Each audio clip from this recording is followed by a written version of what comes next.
Hello friends, this is Sadhana. Welcome to our channel mission possible. आशा है आप सब स्वस्थ होंगे, मैं भी स्वस्थ हूँ। और पिछली क्लास हमारी यानी जो कल की क्लास थी वो सोशलाइजेशन की थी, जिसमें हमने सोशलाइजेशन सबसे पहले सोशलाइजेशन के बारे में जाना था। फिर सोशलाइजेशन की एक थ्योरी थी इकोलॉजिकल मॉडल, जो यूरी बनर्जी ने दी थी, उसके बारे में हमने कल पढ़ा था। जिसने क्लास नहीं देखी है, सेशन नहीं देखा है, वो डिस्क्रिप्शन में लिंक दिया है। सारी CDP की क्लासेस आप वहाँ से देख सकते हैं। तो आज हम पढ़ेंगे सोशलाइजेशन की नेक्स्ट थ्योरी है लुकिंग ग्लास सेल्फ थ्योरी। तो एग्जाम में इससे डायरेक्टली क्वेश्चन नहीं पूछता है, पर इनडायरेक्ट वे में इससे क्वेश्चन पूछ लेता है, जो कि सोशलाइजेशन प्रोसेस में बहुत ही इंपॉर्टेंट रोल प्ले करती है लुकिंग ग्लास थ्योरी। तो सबसे पहले जान लेते हैं इसके जनक कौन है। इसके जनक हैं हॉर्टन कूले। कूले जी इसके जनक हैं, जो कि अमेरिकन सोशियोलॉजिस्ट थे। अमेरिकन सोशियोलॉजिस्ट थे।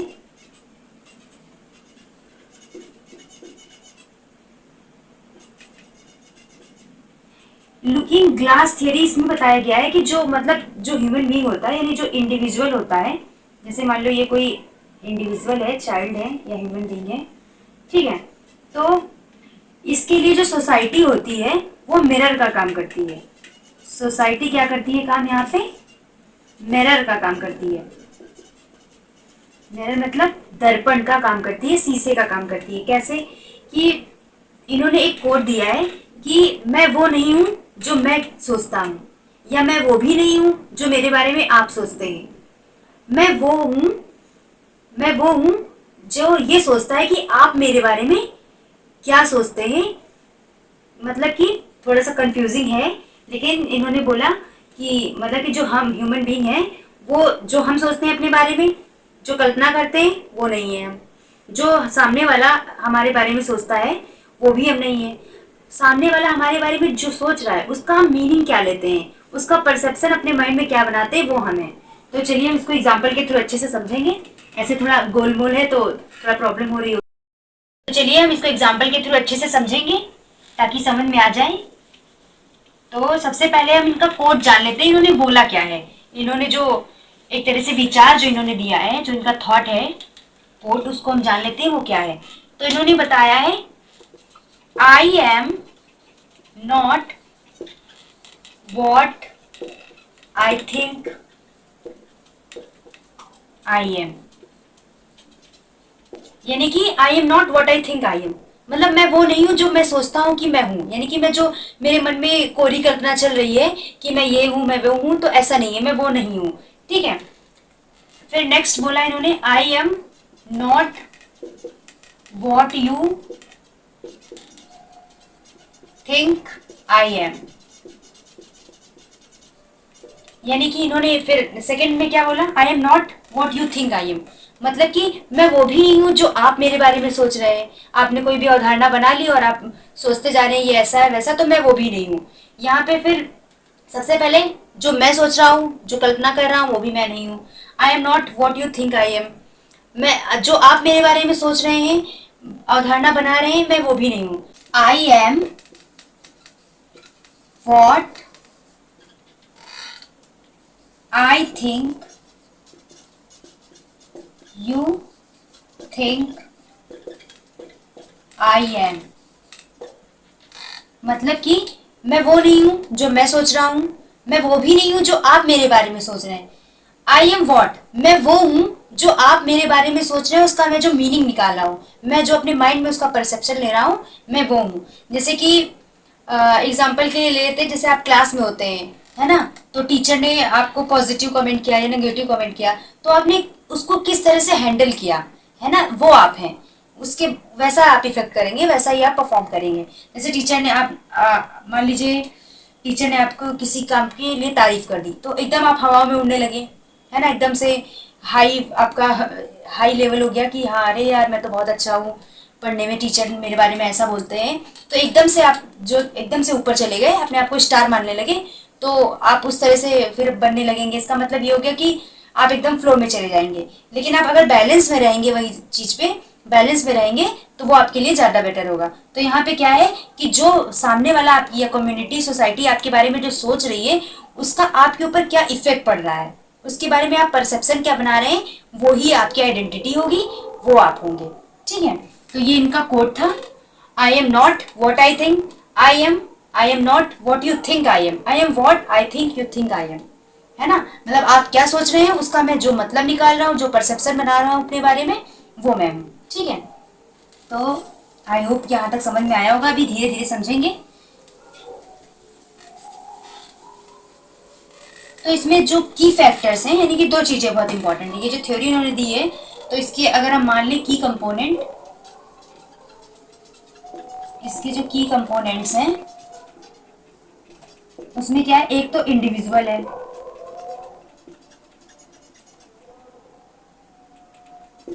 इंडिविजुअल यानी कि मैं या आई, जो भी है इंडिविजुअल है कि मैं हूँ, और दूसरा क्या है, अदर लोग हैं, सोसाइटी, कम्युनिटी, या जो भी मान लीजिए चार लोग, हम लोग आम भाषा में कहते हैं चार लोग, तो ये वो हैं।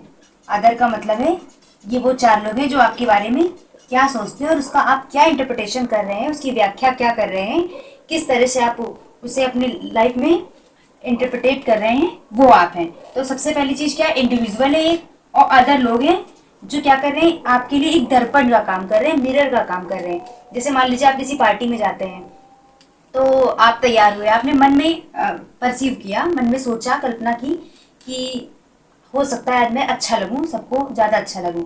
अभी आप, ये संभावना नहीं है कि ऐसा ही हो, पॉजिटिव ही इफेक्ट जाए जो आपने कल्पना की है। ठीक है, आपने कल्पना किया, उसके बाद सेकेंड लेवल पे जब आप गए तो वहाँ पे लोगों ने आपके बारे में जजमेंट दिया, तो मतलब कि अच्छे लग रहे हो यार, कैसे तैयार हो, क्या बहुत सुंदर लग रहे हो आज, जो भी हो उसके बारे में। तो उसके बाद थर्ड प्रोसेस में जो इफेक्ट होगा वो आपका थर्ड स्टेज में जाएगा, मतलब तब आप पॉजिटिव, निगेटिव, गिल्ट या हैप्पीनेस फील करेंगे। तो यहाँ पे क्या हो गया, एक तो इंडिविजुअल होगा, अदर होगा। इंडिविजुअल के लिए जो अदर होंगे वो क्या करेंगे, मिरर का काम करेंगे। ठीक है, जो अदर जो दूसरे लोग आपके बारे में सोचेंगे उसका मन में आप किस तरह से व्याख्या करते हैं, वही आपका क्या है, लुकिंग ग्लास सेल्फ थ्योरी है। तो यहाँ पे क्या होगा, जो अदर पर्सन होते हैं वो किस तरह से काम करते हैं, आपके मिरर के रूप में काम करते हैं। तो बेसिकली हमने क्या जाना है, इसमें इंडिविजुअल होता है और अदर पर्सन होते हैं। आगे बढ़ते हैं, चलिए। इसमें अगर हम माने तो 3 स्टेजेस हो जाएंगी। ठीक है, 3 स्टेजेस हो जाएंगी। सबसे पहले तो आप जानने की कोशिश करते हैं कि आप क्या हैं, खुद में कल्पना करते हैं, इमेजिनेशन करते हैं, जानने की कोशिश करते हैं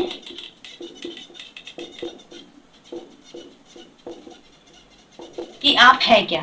ठीक है, फिर सेकेंड नंबर पे क्या करते हैं आप, सबसे पहले आप खुद कल्पना करते हैं, खुद अपने बारे में सोचते हैं कि मेरी आइडेंटिटी क्या है, मैं क्या हूँ। ठीक है, इस बारे में आप जानने की कोशिश करते हैं।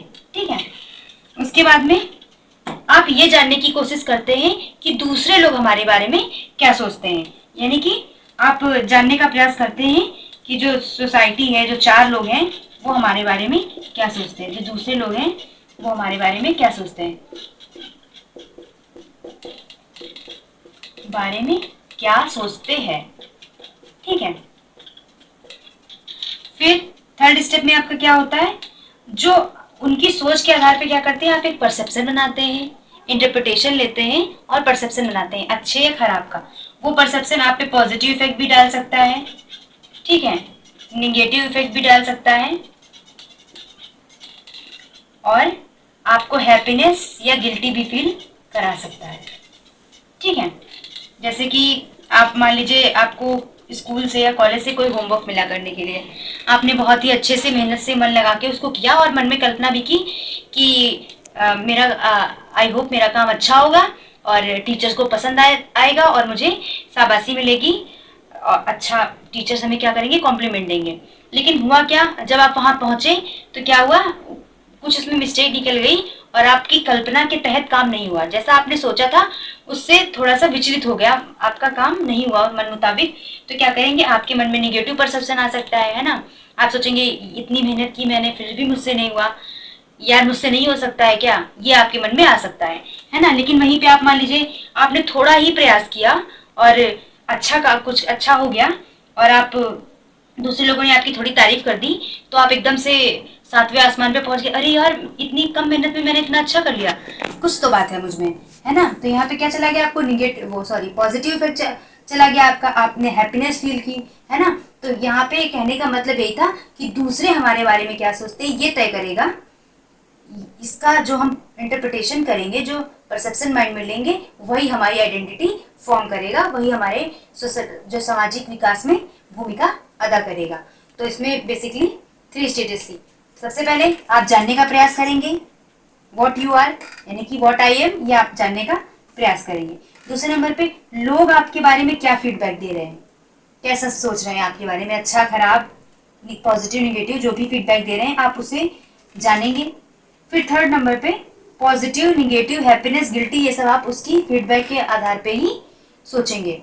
तो ये मत कहीं ना कहीं हम इसमें ये कह सकते हैं कि सोसाइटी जो हमारी आइडेंटिटी फॉर्म होती है वो सोसाइटी में इंटरेक्शन के बेसिस पे ही फॉर्म होती है। हम एकदम बॉक्स में तो रह नहीं सकते हैं, ह्यूमन बींग्स हैं, ऐसा तो है नहीं एक संदूक ले ली, बक्सा ले लिया, उसमें बंद हो गया रह लिया, है ना। तो हमें सोसाइटी में रहना पड़ता है। तो हम स्वयं को सोसाइटी में मतलब सोसाइटी को मिरर समझ के, दर्पण समझ के अपनी जो आइडेंटिटी होती है उसके माध्यम से फॉर्म करते हैं और उसी के हिसाब से सोशलाइजेशन अपना सोशल डेवलपमेंट करते हैं। तो ये आपकी लुकिंग ग्लास सेल्फ की थ्योरी हो गई, ठीक है। इसके आगे अभी एक छोटी सी थ्योरी और है, जीएच मीट की है, आई एंड मी का थ्योरी है, उसको भी आज ही हम जान लेंगे इसी सेशन में। हमारी नेक्स्ट सोशलाइजेशन की थ्योरी है आई एंड मी की थ्योरी है, जो कि जीएच मीट जी ने दी है, जीएच मीट ने दी है, ठीक है। तो आई यहाँ पे क्या है, आई का मतलब हो गया मैं, ठीक है। और जो मी है ये भी हम ही से जुड़ा है, लेकिन इसमें क्या है, ये जो मी है ये सोशलाइज्ड पार्ट है, सोशलाइज्ड एस्पेक्ट है, यानी कि एक सामाजिकृत क्षेत्र है ये। और मैं क्या है, ये यहाँ पे क्या है, ये रिस्पॉन्स, ये एक्टिव रिस्पॉन्स है, यहाँ पे एक्टिव रिस्पॉन्स को प्रेजेंट करता है, ठीक है। तो आई क्या हो गया, मैं एक्टिव रिस्पॉन्स को प्रेजेंट करता है, मी यहाँ पे क्या है, सोशलाइज्ड पार्ट है यहाँ पे जो आपका मी है। तो यहाँ पे जो आई होता है ये क्या करता है, स्वयं से संबंधित है, स्वयं यानी कि मैं से संबंधित है। जबकि यहाँ पे जो मी है ये दूसरे के पर्सपेक्टिव को समझता है और जो भी समाज के नियम होते हैं, नॉर्म्स वैल्यूज होती हैं, उनको आत्मसात करता है, ठीक है, आत्मसात करने का काम करता है। और ये क्या करता है, ये रिस्पॉन्स करने का काम करता है, ठीक है, ये रिस्पॉन्स प्रेजेंट करता है। और ये मी क्या करता है, जो भी दूसरों के दृष्टिकोण होते हैं उनको कैसे आत्मसात किया जाए ये डिसाइड करता है यहाँ पे मी, ठीक है। हम दूसरे का जो भी दृष्टिकोण होता है उसको कैसे परसीव करते हैं, उसको कैसे समझते हैं, इसके बारे में हमें बताता है। और हमारे बिहेवियर को क्या करता है, जो पास्ट में बिहेवियर होते हैं उनसे रिलेटेड है ये मी। और आई क्या है, ये एक्टिव रिस्पॉन्स से संबंधित है। इसमें क्या होता है, हम जो भी रिस्पॉन्स होते हैं उनको प्रेजेंट करते हैं, जो दृष्टिकोण होता है उसे हम क्या करते हैं, हम दूसरों को प्रेजेंट करते हैं, जो हमारा एटीट्यूड होता है, दृष्टिकोण होता है, उसे हम दूसरों को प्रेजेंट करते हैं। तो इसमें थोड़ी स्टेजेस होती है, उनके बारे में भी जान लेते हैं शॉर्ट में, छोटा सा है, ज़्यादा बड़ा नहीं है, ठीक है।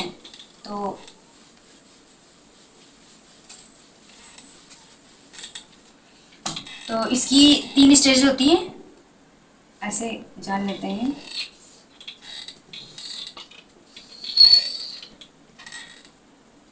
इसकी जो सबसे पहली स्टेज है प्रिपरेटरी स्टेज है, ठीक है।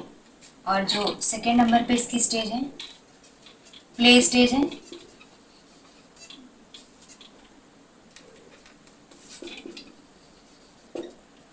और फोर्थ नंबर पे जो इसकी स्टेज है गेम स्टेज है, ठीक है। तो जो प्रिपरेटरी स्टेज है इसकी एज होती है 0 से 2 वर्ष, ठीक है। और इसमें क्या होता है, इमिटेशन के माध्यम से बच्चा सीखता है, इमिटेशन के माध्यम से सीखता है, यानी कि नकल करके, या सिंबल्स के थ्रू सीखता है, सिंबल्स के थ्रू सीखता है। सिंबल्स का मतलब हो गया यहाँ पे जैसे लैंग्वेज हो गया, है ना, साइंस हो गए, उनके थ्रू पे बच्चे क्या करते हैं, सीखते हैं। एक तो सबसे पहला इंपॉर्टेंट है कि ये इमिटेशन की स्टेज होती है। अभी पियाजे की थ्योरी में भी हम पढ़ेंगे कि इमिटेशन सेंसरी मोटर स्टेज में आ जाता है। तो इसमें क्या होता है, इमिटेशन की स्टेज हो गई है, और यहाँ पे क्या होता है, बच्चा जो होता है सिंबल्स और साइंस के थ्रू क्या करता है, सीखता है। ठीक है, और सेंसेस के थ्रू सीखता है, सेंस बेस्ड नेचर होता है। ठीक है, यहाँ पे समझ, जैसे कि प्याजे की थ्योरी में बोला गया है कि senses are teacher in sensory motor stage, यानी कि सेंसरी मोटर स्टेज में सेंसेस बच्चे की टीचर होती हैं, शिक्षक होती है, उसको सिखाती है। उसी तरह प्रिपरेटरी स्टेज में क्या होता है, बच्चा सेंस बेस्ड नेचर होता है उसका, सेंस के बेस पे सीखता है, इमिटेशन के थ्रू सीखता है। फिर हमारी प्ले स्टेज आती है, प्ले स्टेज जिसकी जिसकी एज है आपकी 2 से 6 वर्ष।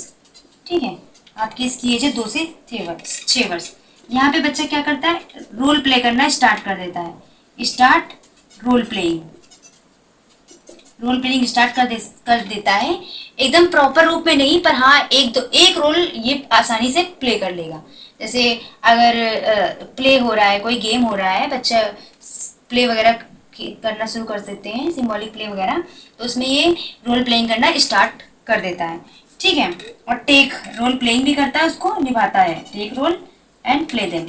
ठीक है, फिर आती है हमारी गेम स्टेज, ये आपकी 7 से अप होती है, 7 से आगे की स्टेज है गेम स्टेज। इसमें तो फिर 7 से आगे की स्टेज है तो बच्चा एक से अधिक रोल भी प्ले कर पाएगा, है ना, रोल प्लेइंग तो रहेगी ही, लेकिन इससे ब्रॉड लेवल पे रोल प्लेइंग रहेगी, यानी कि रोल प्ले करना शुरू कर देगा, 1 2 3 4 बहुत सारे रोल ये प्ले कर सकता है इसमें।